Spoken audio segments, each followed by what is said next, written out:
आइए तमन्ना जी, आइए।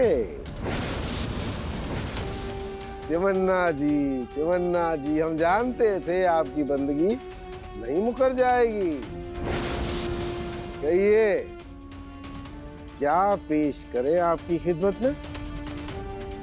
गुस्ताखी माफ हुजूर, पण तुमच्या चरणांवर आमची नजर हटतच नाही हो.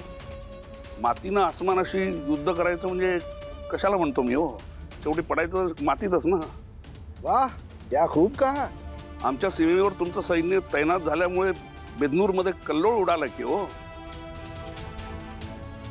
लढायचं कशाला हो जी? तुमचं सैन्य मागं घ्यावं एवढीच अर्जी आहे जी. अर्जी या हुकूम? अहो, आमच्या 100 पिढ्या नरकात जातील की हो, असा नुसता विचार जरी केला तरी. अशी चूक आमच्याकडून नाही व्हायची जी. तो फिर दक्खनी सरहद पर आपकी फौज तैनात क्यों है?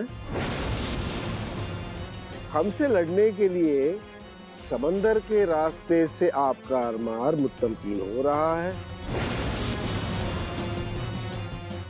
खुद फरेबी रानी चन्नम्मा हियत किनारे लगा रही है। ये सब क्या है तमन्ना?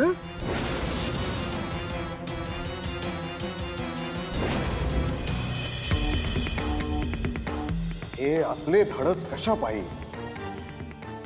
बेदनुरास औरंगजेबाने आपला पंजा घट्ट आवळलाय आणि अशा काळात राजांची चिंता सोडून राणी साहेबांनी तोरगळवर चढाई करावी. न जाणो औरंगजेबाने चिडून अजून भलती सलती पावलं उचललीत तर बेदनुराच्या सरहद्दीवर त्यानं पाय ठेवलाय. मराठी साम्राज्याची उमलती फुलं टाचेखाली चिरडायला त्याला कितीसा वेळ लागेल? इथं त्या राणी चन्नमांचाही भरोसा नाहीच. अशा काळात राजांची काळजी आपणच व्हायला हवी. त्या एवढ्याशा गडासाठी राजांच्या जीवासहित मराठी साम्राज्याचे सारे सामर्थ्य पणाला लावायचे? छे, नाहीच पटत. आम्ही कबूल करतो हुजूर, राजाराम राजे आमच्याकडेच आहेत.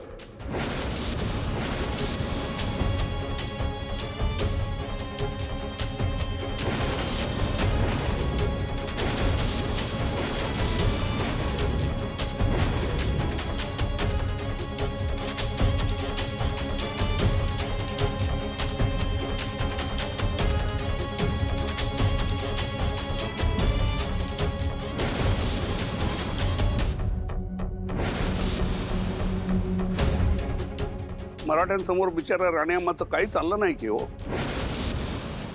आम्ही कारभारी, हुकमाचे ताबेदार. पण हुजूर, आमची निष्ठा तुमच्या पायाशी आहे. तुम्ही काही हुकूम करा, आम्ही लगेच तो अंमलात आणू हुजूर. यही बात हम कब से समझने की कोशिश कर रहे हैं। इस आगाज़े सरफरोशी की वजह क्या है? मराठे आए, हुजूर क्या है? मराठों ने तोरगल किला भी जीत लिया है. अल्लाह, बस यही खबर सुननी बाकी थी।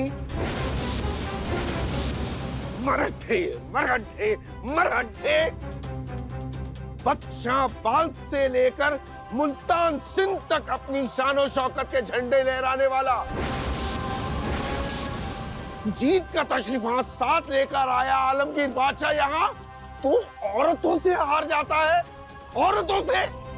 ये ताराबाई और चन्नम्मा, ये दोनों मिलकर हमें हमारी औकात दिखाने की कोशिश कर रही है। क्या हम नामर्दों का झुंड साथ लेकर घूम रहे हैं? जापाना, खामोश बदतमीज। और इससे पहले कि हमारे हाथ से किसी की गर्दन काटी जाए, दफा हो जाए यहाँ से, चले जाओ।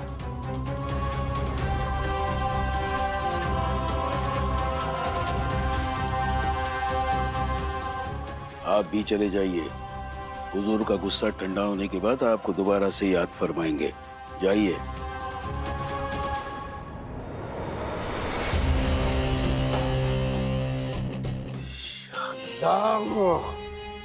वजीर आजम, ये क्या है? कैसे वजीर आजम, कैसे हुआ ये सब? हमारी फौज तो बिल्कुल बरकरार थी। तट से तोपों के निशान तो लगाए जा चुके थे। आता मागे हटायचं नाही बहादरांनो. थोडी लोक तटाला भिडा आणि मग आपण गुर्जावर जाऊ.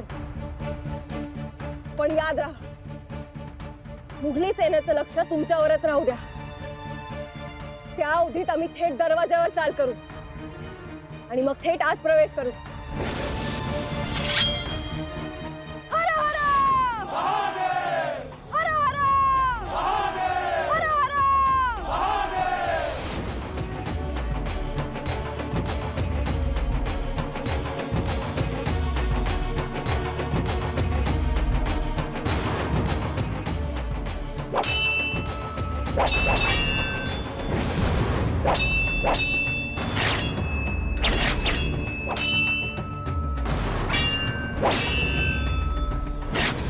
हुजूर, किले का दरवाजा अंदर से किसी ने खोल दिया और मराठे अंदर घुस आए।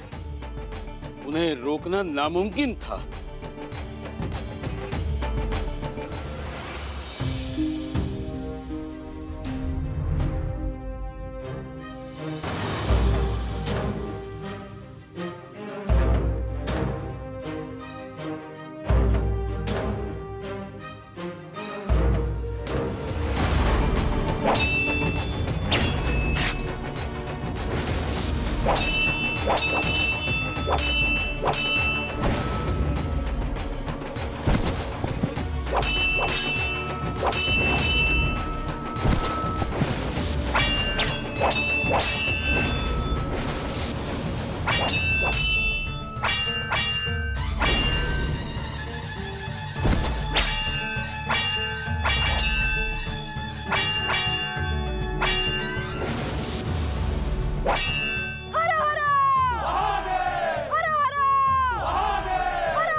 किले का दरवाजा खोल दिया किसने?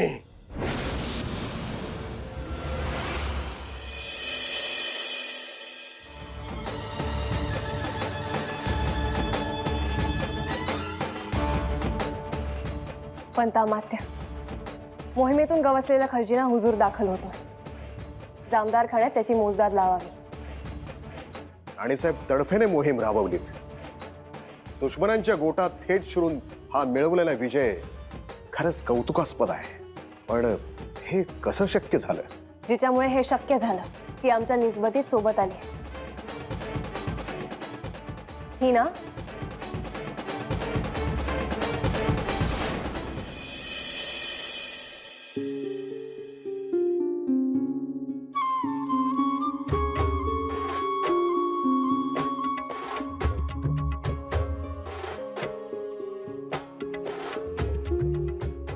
पंतामात्य,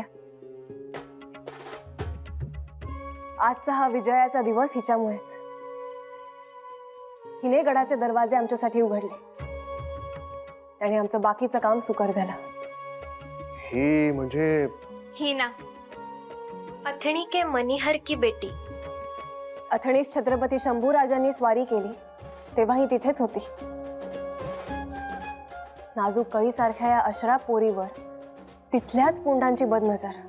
हिला बदनाम करण्याची ते संधी शोधत होते आणि मग तिथे माजलेल्या अनगोंदीचा फायदा घेऊन हिच्यावर बदअमल करण्याची त्यांनी संधी साधली.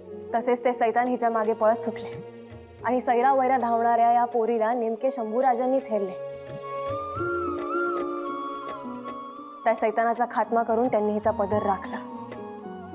जहाँ अपने ही इज्जत लूटने की फिराक में थे, वहाँ दुश्मन ही फरिश्ता बनकर आए. हम ताउम्र एहसानमंद रहेंगे उनके. राणी साहेब, तुम्ही आला सर. लय म्हणजे लय आनंद झाला बघा. थांब, तुमची आरती ववाळून मीठ मोहरीनं दिष्ट काढते. यो आजचा दिस रोज यावा बघा. तुमचं असं कौतिक कराया रोज रोज मला मिळू दे. आव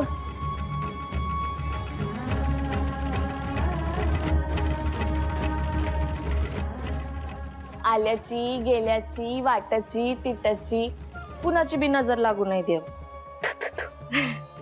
सगुणा, मीठ मोहरी टाकायचीच आहे.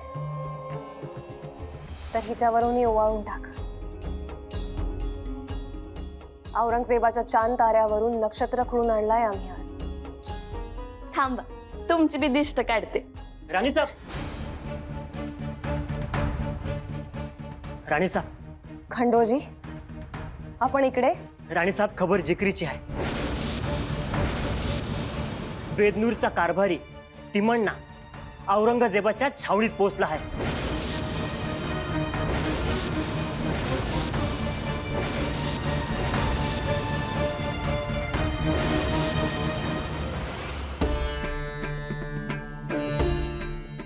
अय्यो, कोण आहे तुम्ही आणि कुठं चाललाय आत? नाही आम्ही म्हणजे ते बाजारात गेल तुझी म्हणजे तिकडनं आलो या.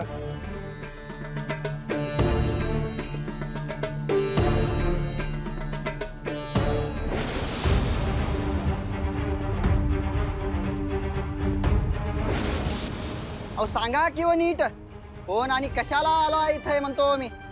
अयो सो मदत आला तर तुम्ही आत या की हो, असे दारात काय उभे? हे सोडत नव्हतं जी. अयो सोडा की हो त्यांना, आमचे आप्तच असतात की होते. ठीक आहे, जावा की हो.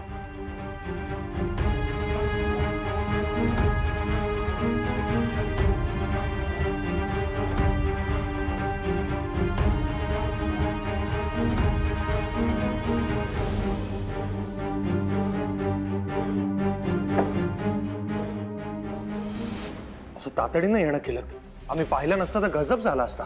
गजब तर झालेलाच आहे राजे. औरंग्याची कटक नजीकच आहे, अवधी फार कमी आहे राजे. त्यामुळे इथून त्वरेने निघणं एवढंच इष्ट आहे आपल्यासाठी. होय राज. नाही संताजीराव, आज या प्रांतावर आमच्यामुळे हे संकट आलंय. अशा परिस्थितीत आम्ही राणी चेन्नम्मांची साथ नाही सोडणार. आपण निघू इकडनं, पण राणी चेन्नम्मांचा निरोप घेऊनच. त्यांनाच आपल्या पुढील प्रस्थानाची सोय करावी लागेल. अहो राज, दुमाई उडल, बिगिने निघाय हवं. राजा तर जास्त विचार नका करू, चला. संताजीराव, रक्त सांडू पण इमान सांडणार नाही. आपला तो पिंड नाही संताजीराव. आपलं हे तत्व आम्ही सोडणार नाही. आम्ही राणींची वाट पाहू. राज, आजवरचा अनुभव आहे. राणी चेन्नम्मा आजवर त्या तिमण्णाच्या शब्दाबाहेर गेलेल्या नाहीत. आणि आत्ता बी त्या तिमण्णानं राणी साहेबांना धाकात ठेवून आपला डाव साधला म्हणजे. किंवा राणी चेन्नम्मा आणि तिमण्णा यांची आधीच मिलीभगत असेल तर. म्हणजे जे रूप राणी साहेबांचं आजवर आपल्याला दिसलं तोही एक मुखवटा असू शकतो राजे. पंत, राजे ऐका माझं. हे बघा, राजकारणात काहीही होऊ शकतं. आपण त्यांच्या विश्वासावर इथे थांबणं आणि त्याच वेळी औरंग्याची फौज इथवर येणं हाही एक मोठा सापळा असू शकतो राजे.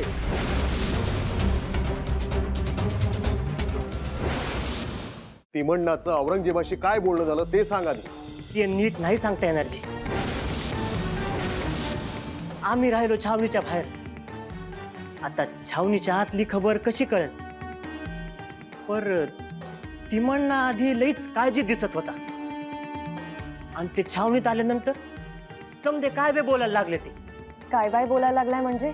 अव कोण म्हणते की तो राजाराम राजसनी पकडून आणणार आहे.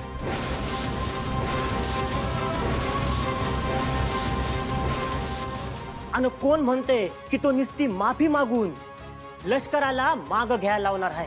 ज्याची अटकळ होती तेच व्हायला लागले. राणीसाहेब, आपण कर्नाटक प्रांती मारलेली मजल आणि पाठोपाठ तिमण्णाचं औरंगजेबाच्या छावणीत जाणं हे दोन्ही राजांच्या गळ्याशी येऊ शकतं.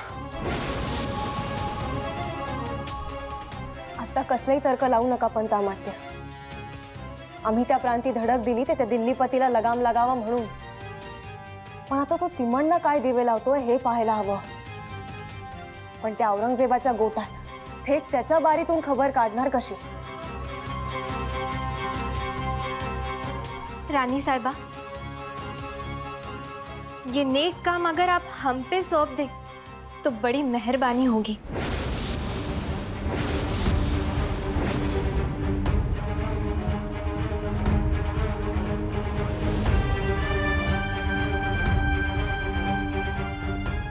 हिना तू स्वराज्य के लिए कुछ करने का मौका हमें भी मिले, ये रहम हम खुदा से चाहते थे। आज उन्होंने हमारी दुआ कबूल कर दी। पण तिथे तुमच्या जीवास धोका असू शकतो। वो जान ही क्या जो वतन के काम ना आए।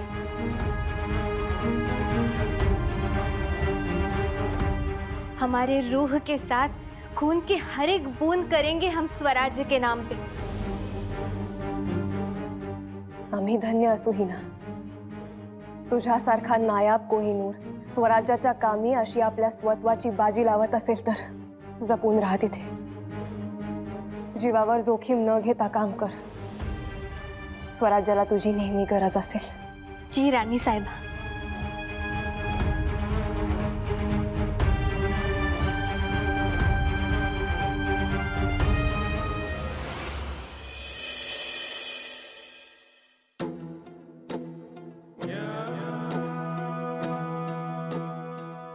अब्बा हुजूर, संभालिए अपने आप को। एक किला चले जाने से सल्तनत बर्बाद नहीं हो जाएगी। शहजादी, एक छोटा सा सुराग भी भरे घड़े को खाली कर सकता है। तो आप हमारी फिक्र ना करें, इस जिहाद ने हमें अपने आप पर काबू पाना सिखा दिया है। आगे अल्लाह ताला की रहम है, वो कोई ना कोई राह तो जरूर दिखाएंगे। आमीन। लेकिन हम इस वक्त अपने नहीं ताराबाई के बारे में सोच रहे हैं। ताराबाई के बारे में? हाँ, जौहर आफत में है, फिर भी इसके तेवर नहीं उतरे। टूट पड़ी बिजली की तरह हमारे किले पर। हम तो समझे थे कि अब ये मराठे भीगी बिल्ली की तरह हमारे पैरों तले आएंगे, लेकिन नहीं, ये तो शेर की तरह दहाड़ रहे हैं। इनका हौसला है ये ताराबाई। राजा राम को गिरफ्त में लाने से पहले इस ताराबाई का कुछ करना पड़ेगा। हुजूर, अगर फिर से एक बार विशालगढ़ पर हमला बोल दे तो क्या होगा? ये तेज दिमाग औरत हमारे ही चुंगल में घुसकर हमारा ही किला लूट कर चली गई, और आप उसके सूबे में घुसकर उसे मात देने की सोच रहे हो। वाह वजीर आजम, हर लड़ाई हथियारों से नहीं लड़ी जाती, दिमाग का इस्तेमाल भी करना पड़ता है।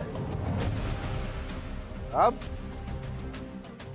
ताराबाई के दिमाग पर वार करना ही होगा। राणी साहेब, ऐकावं आमचं। आज आमच्यामुळे बेदनूरवर हे संकट ओढावलंय। तुमच्या रयतेच्या मनात भय उठलंय। आपण आम्हाला आश्रय दिलात म्हणूनच बेदनूरवर ही वेळ आली, असा रयतेचा सूर आहे। म्हणून आम्ही सांगतो राणी साहेब, आम्हाला इकडनं निघून जाण्याचा मार्ग दाखवावा। आम्ही जर इकडनं निघून गेलो तर सारे प्रश्न सुटतील। औरंग्याच्या फौजा आमच्या मागावर येतील आणि राणी साहेब बेदनूरची रयत बचावेल। रयतेचा विचार आमच्या मनात कायम आहे बघा। त्यांच्या सुरक्षेची जबाबदारी आमची आहे, पण मात्र त्यासाठी आपल्याला आगीच्या खाईत लोटून द्यावं असं जर कोणी म्हणत असेल तर आम्ही त्याची गय करणार नाही बघा। राणी साहेब, यात रयतेचा काय दोष? रयतेच्या मनात आमच्या विषयी अविश्वास असेल, त्यांच्या मनात भय असेल, तर तो आमचा कमकुवतपणा आहे की हो। आपली सम्राज्ञी आपलं रक्षण करण्यात असमर्थ आहे असा त्यांच्या मनात असलेला विकल्प आम्हाला पुसून टाकायचा आहे बघा। पण त्यासाठी आम्ही स्वतःला कष्ट देऊ, रणात उतरू, खस्त हो, पण रयत वाचवू बघा। अशा वेळी तुम्हाला पाठवून देणं म्हणजे आमच्या रयतेसमोर आमचा कमकुवतपणा पुन्हा एकदा दाखवून देणं की हो। राणी साहेब, आपण उगाच स्वतःला त्रास करून घेत आहात, ऐकावं आमचं। नाही राजे, आपण आमचं ऐका। इकडे तिमण्णांचा काहीच पत्ता नाहीये बघा। नेमकं त्यांच्या मनात काय चाललंय काहीच कळत नाहीये बघा। या अशा स्थितीत आम्हाला अडकल्यासारखं झालंय हो। या अस्थिर काळात आम्ही आपणास बाहेर घालू शकत नाही बघा। ठीक आहे राणी साहेब, आम्ही स्वराज्यातून कुमक मागवण्यासाठी निरोप पाठवतो। निरोप तर धाडावाच लागेल।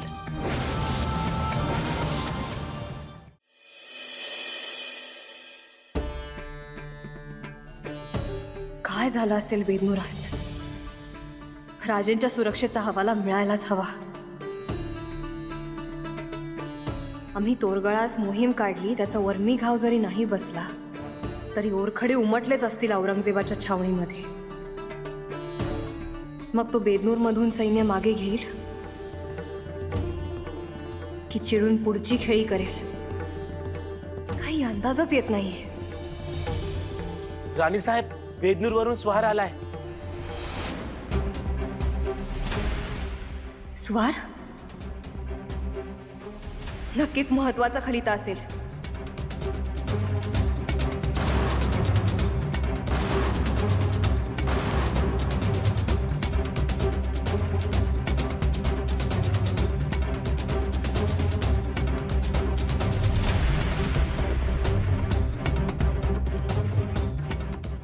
खलिता? खलिता नाही धाडला जी. मग